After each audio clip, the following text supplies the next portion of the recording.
Hi guys, this is MonteCristo from GG Chronicle. Welcome to part 2 of the HotshotGG's Irelia tutorial. So I've skipped ahead a few minutes from part 1, and you'll see that now the game has changed. So both teams have 2 kills only at 25 minutes, so not very much. It's been a pretty passive, lane-heavy game.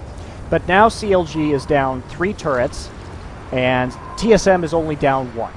And pretty much all the lanes for TSM have more farms. So things are not looking awesome for CLG at this point. And Hotshot's been pretty severely gimped, more gimped than any of the other lanes, having died both times. He has been the recipient of both deaths for his team. And he has done some interesting things. So you'll see now he's picked up an Elixir of Fortitude. And this is really what's interesting about this build from Hotshot, is he is definitely playing from behind. He has, 20 plus CS less than Udyr. He has 1 assist to Udyr's 1 assist and 1 kill. And so he has to buy items like Elixir of Fortitude that are going to make him temporarily powerful. And he's just going to run into this Baron engagement here. And unfortunately, his flash was just popped to get in there to try and steal Baron, but I think it was a bit of a miscommunication. The ult from Shen must have been to try and get a smite steal on Baron, but instead they're just not going to get anything. And Hotshot is going to die for the 3rd time of the game, although they did manage to pick off Chaos there, who was a bit out of position. So, all in all, like a relatively decent trade. They did get a kill, and they did prevent that Baron, so not such really a terrible play, and Hotshot will still have that Elixir of Fortitude going in. So, and they got a turret out of it too, so actually it was a better trade for CLG than it was for TSM right there. So nice job of TSM to really take advantage of that situation, and smart by Hotshot to kind of just dash in there and try and get that steal, and then his team to make something out of it when it didn't work quite as planned. So you'll also see that Hotshot on his recent back to base bought a Doran's Shield. Now, why would Hotshot buy a Doran's Shield? Well, the Doran's items are very cost effective for gold.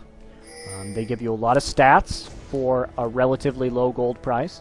Hotshot has been laning against Udyr, and Udyr did principally magic damage, so most of his resists from Wit's End and Merc Treads are MR. And now that Chaos and the team fight presence has kind of come, and the laning phase is pretty much over. We're now roaming, trying to do Baron. He's now going to have to deal with Chaos, who is dealing quite a bit of damage, as we can see as MF, with that Wriggles and now an Infinity Edge. So he needs a little bit more armor. The HP regen is nice, but probably not too critical at this point, but the HP and armor are going to be really good. And he'll actually get another Doran's Shield here soon. So this is what you're seeing right now. I'm just going to pause it for a second. What you're seeing right now is League of Legends triage. Hotshot is down 0-3-1 and down more than 20 CS at the 25-minute mark. This is terrible for a top lane in a pro game. Top lane snowballs really hard. It's very difficult to come back from this. So what is he going to do? He's not just going to throw up his hands and give up. He's going to buy this red pot, this Elixir of Fortitude, for a very important team fight where he can boost his stats to the level of his opponents, which have more items than he does. And he's also going to buy very cost-efficient items like Doran's Shield, which he can sell later. The point is, if you can buy these items now and then claw your way back into the game, you're going to be doing a lot better in the long run. So, great idea here by Hotshot in order to pick up these items. He didn't actually talk to me about these items. He didn't mention them, but their purchase is kind of obvious given the circumstances that he's in. This phage will not be going into Trinity Force. It will be going into a Frozen Mallet. Hotshot prefers a tankier Irelia build, although really either is viable. But Hotshot really just needs to provide some damage absorption for Caitlyn and Anivia so that they can get their damage off instead. So, you'll see some more, and interestingly here, well, this is right now, I'm just going to pause it again. This is a pretty big mistake for TSM. Reginald's trying to zone here, but he gets caught out by Irelia, who is effectively CC immune, and Doublelift, who does 1 billion damage with Zeal and Infinity Edge. So this is going to be really the turning point, is Reggie's over-aggression. He could have stayed zoning closer to his team, and this game probably would have been won by TSM. So, continuing, we're going to see a very quick pickup here on Reggie as he can't get away from the phage procs, and that death is going to force TSM off Baron and pretty much just hand it to CLG. Or they would, I believe, if they didn't get kind of knocked off Baron right here by the MF ult. And they just get a little bit low, and I think they're going to run away because this Udyr right now is terrifying. And we're going to see this team fight go down here. HotShot engaging with W and manages to take down... They managed to take down MF, but they are going to have to pull off Baron for this. But they did manage to bait it and trade kills again. So we're up 5-4 now for CLG. And things are looking a little bit brighter than they were earlier. Turrets are even now, you know. We're getting to the point of the game where 20 CS isn't going to matter quite so much as it did earlier, although GG's down about 40 to Reginald, which is pretty deadly. So it's going to be a long one, so we're just going to buckle up and get back into it. There's going to be an important team fight where I'm going to talk about some team fight Irelia strategies, which I will start to discuss right now. So basically, when you want to initiate with Irelia, Irelia is, because of her passive, Ionian Fervor, which gives you that CC reduction, she is an awesome initiator. You want to go balls deep with Irelia, and you want to soak up all that CC because it means less on you than it does your teammate. Because a stun on you is a lot shorter than a stun on a priority target like one of your carries. So if you're Irelia, there are two ways that you can really engage, according to HotShot. One of which is to flash E onto their carry.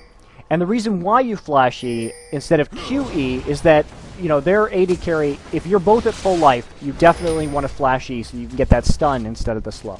If you Q onto a carry, if you Blade Surge onto a carry, you're going to deal damage, you're not going to get that stun off.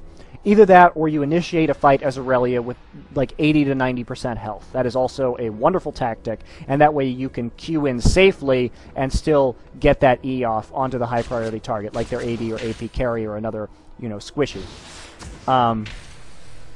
So the other way to do it is to simply Q into the fight, stun whoever takes some damage, focus on absorbing all of their cooldowns, and then what you'll see HotShot do is flash out of the fight after having absorbed the spell so he doesn't die, because he takes you know, one full rotation of spells from the enemy team, and then before he can take another one, Shen will take the rest of the spells. So you'll see him flash out, and then you'll see him skirt the edges of the fight and come back in to deal a bunch of true damage and kind of deal the, you know, clean up the team fight after his team has entered after him.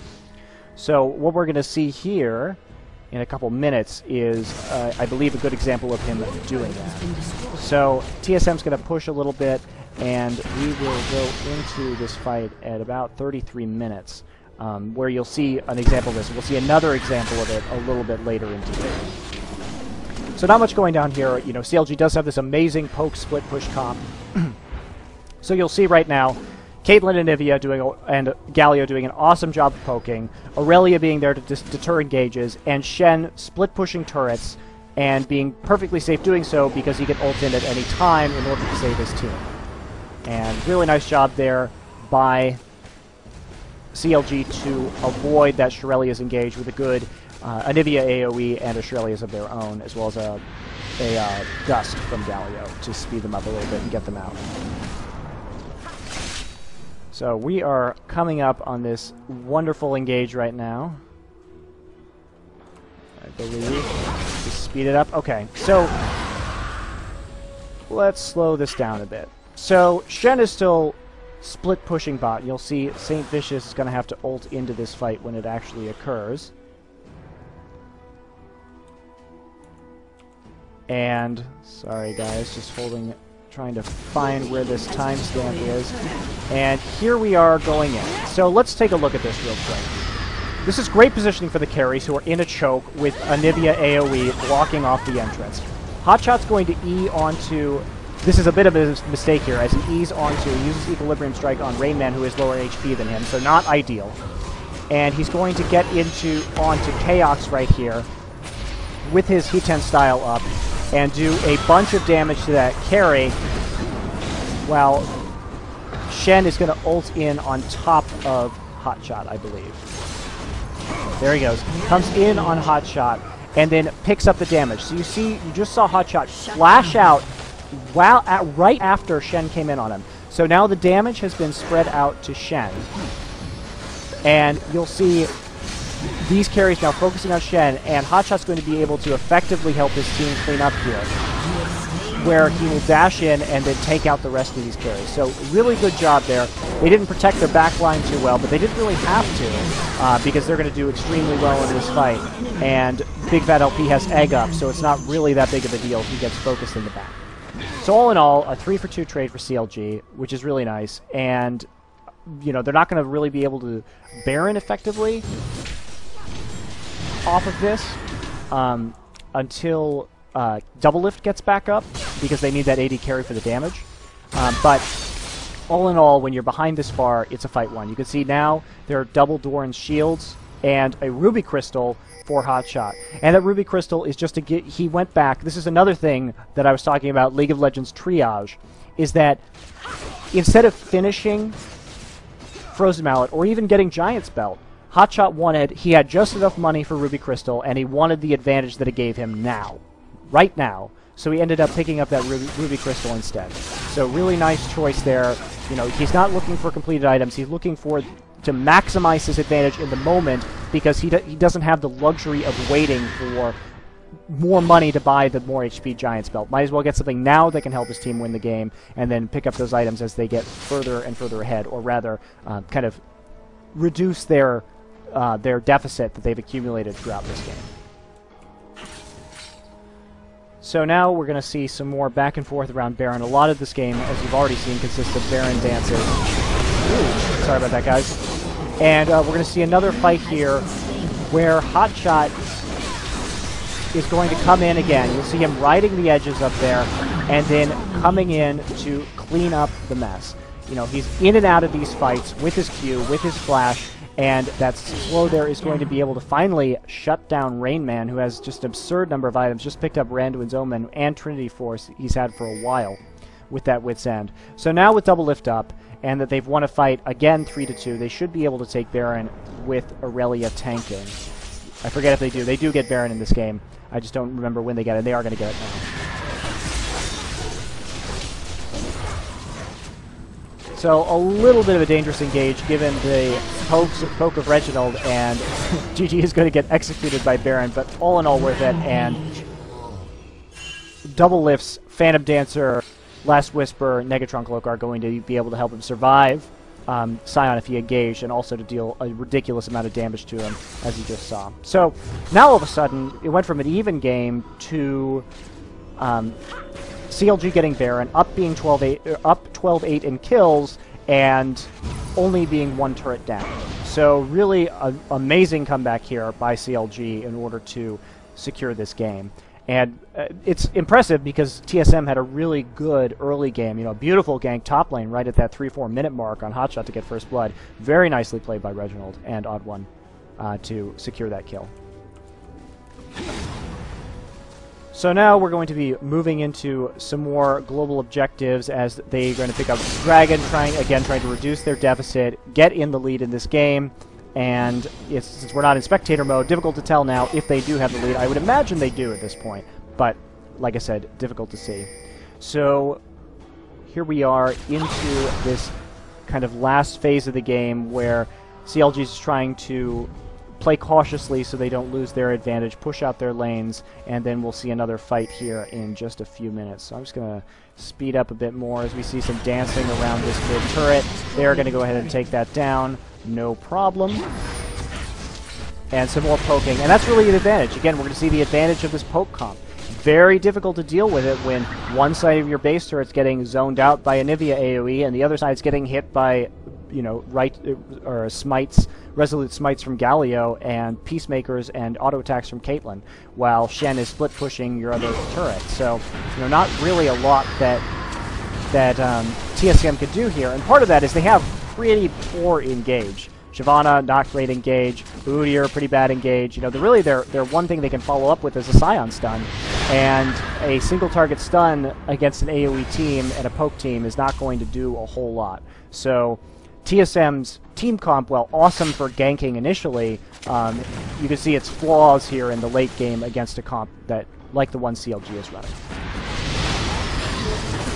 And, you know, that's just going to cause their turret to go down because they really can't defend.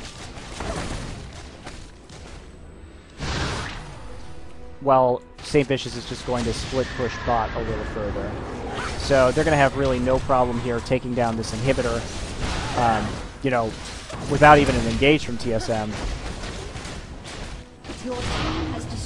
And that's going to be back that. They're just going to pull off and play it safe. They got that inhibitor. They have the advantage, and they'll just go back to base at this point and farm out the jungle.